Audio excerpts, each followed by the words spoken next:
Hello everybody, Michael here, and it's been a while since I made a video, but we're wrapping up 2023, and one of the things that I love about the end of the year every year is that I see a bunch of the best of lists start to hit my social media feed, whether it's from other authors or artists that I follow or online news sites.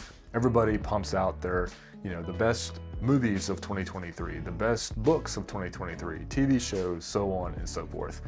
And I always enjoy these, not because I think one list carries more weight than the other, but I'm always curious to see what other people are watching, what they're reading, what they're enjoying, and sometimes these lists are just validation for me to definitely go check out a book or a movie or a TV show that maybe I've been hearing good things about and I just need to make more of an effort to go watch it or read it.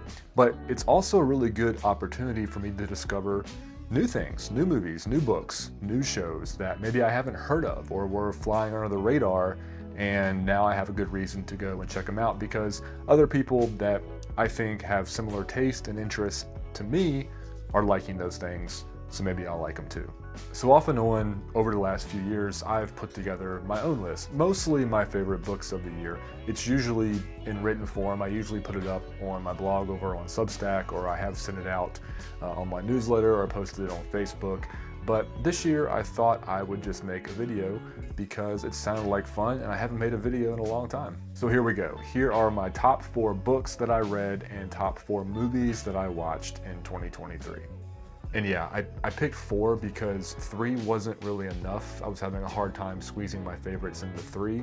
And then when I got to 5, I felt like I was picking titles that weren't really amazing enough to be in my top favorites. So 4 was the magic number. So we're going to start with books, and I should point out that these are not in any particular order other than just chronologically based on the date that I finished them. I was just going down my spreadsheet and marking off my favorites. But before we get to the list, I am going to go through some of the stats for the books that I read this year, and I'm going to read those off of my iPad because I just don't feel like memorizing them. So I started reading 35 books this year. 3 of them I did not finish. 2 on purpose, I set them aside just because I wasn't enjoying them, and 1 of them I'm actually still listening to now on the audiobook version. Of the rest of those books, 12 of the books I finished listening to as audiobooks. 2 of them I bounced back and forth between audiobook and Kindle. 15 of them I read on my Kindle, and I actually read 6 physical books. Alright, so the first book on my favorite list of 2023 is The Deluge by Stephen Markley. This book was pretty big. It clocked in about 800 or so pages, and the quick summary is essentially what if Stephen King's The Stand was modern day, more rooted in reality, and dealt with climate change and the government. I really enjoyed this one. Next up is The Winners by Fredrik Backman. Now, this is actually the 3rd book in his trilogy, the Beartown trilogy, and I've read just about every book that Fredrik Backman has published. I really enjoy his writing. They're just some fantastic literary works. They make you feel good. There's just some great characters here. And this is the final book in this trilogy, and I think it's the best. It really hits home. It really does put a really nice end to these characters and this town. I love what he did with the wrap-up of this one and showing these characters in the future. It makes you laugh, it makes you tear up. It's a fantastic series, and I really enjoyed this one as well. 3rd on the list of my favorites for this year is actually the only, I guess you could say, horror or supernatural, more genre fiction book that I have on this list, and that's The Only One Left by Riley Sager. I've really been impressed with Riley Sager's last few books, and this one in particular I also really enjoyed. It's kind of a gothic horror mystery whodunit all wrapped into one. It's got a great setting, a great story, and a really good mystery, so check it out. And last but certainly not least on my top 4 books of the year is Crossroads by Jonathan Franzen. Now, to most of you, Franzen really needs no introduction. He kind of goes away for several years at a time and then comes back with some, massive literary opus, and The Crossroads is no exception.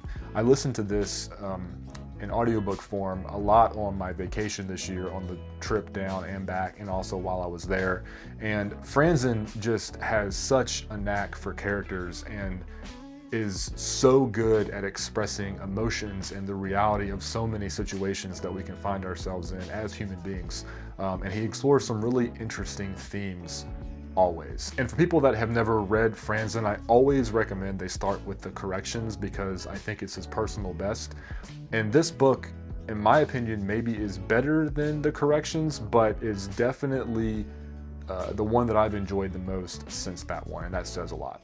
So jumping away from books and into film, I watched 48 movies this year, and I actually went to the theater twice, which is a big deal for me because I actually had not been to a movie theater since before 2020. Sometime near the end of 2019 was the last time that I stepped foot inside a movie theater, and I finally broke my hiatus and I went twice this year.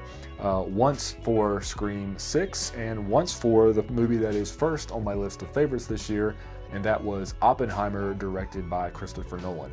And again, Christopher Nolan doesn't really need any introduction. He just makes big blockbuster spectacles over and over and over again. Oppenheimer is no exception. I love the performances in this movie. I love the cinematography. And to be quite frank, I really enjoyed the history and the characters. I don't know how historically accurate the entire movie is, but there were definitely bits and pieces of it that I picked up on that I did not know about the Manhattan Project, and I just really enjoyed this movie. And for a 3-hour runtime, I never got bored. Next on the list is Asteroid City, directed by Wes Anderson. And Wes Anderson is another one of those directors that is just very iconic and has a very distinct look and feel to his movies. He's got a very distinct way of writing with his dialogue. It's very snappy, it's very witty, and he's pretty divisive. You either like Wes Anderson or you don't, and I'll leave it at that, other than to say if you're a Wes Anderson fan, you'll like Asteroid City. It might not be your favorite Wes Anderson movie, but it's definitely worth checking out. Steve Carell cracked me up in this movie. I'm jumping a little bit out of my chronological order for my next film because I want to save this other movie for last. But one of the other movies that I just recently watched that I absolutely loved this year was The Holdovers, directed by Alexander Payne. Now, Payne is teaming up again here with Paul Giamatti, who he had previously worked with on Sideways, which is another fantastic movie. Really funny that you need to go watch if you haven't already. But the one thing, aside from some great characters and some just really sweet moments and a great heartfelt message in this movie that I just really enjoyed, was the overall vibe and aesthetic of this film.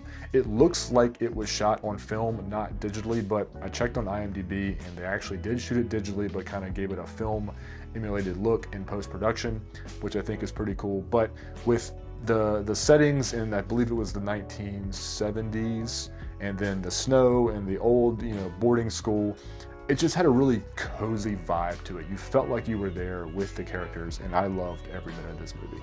Paul Giamatti was fantastic once again. All right, so I told you we were jumping out of order a little bit because I wanted to save this film for last particularly. And that's because not only do I think it was the scariest movie that I've seen this year, I just don't think a lot of people know about it or are talking about it because of A, the genre that it's in, and B, its somewhat lack of availability to watch because it's only available on certain streaming services right now. And that film is Hell House LLC Origins: The Carmichael Manor, directed by Stephen Cognetti. Now, this is actually the fourth film in Cognetti's Hell House LLC franchise, and the original film, which is just called Hell House LLC, has been one of my go-to recommendations for people whenever they ask me, hey, what's a good horror film that I should watch that you think I haven't seen yet? I always tell them to go check this out. It's one of the best found footage films ever, in my opinion. It's right on the mantle with Blair Witch and Paranormal Activity. Again, my opinion. And it's just an overall great horror film.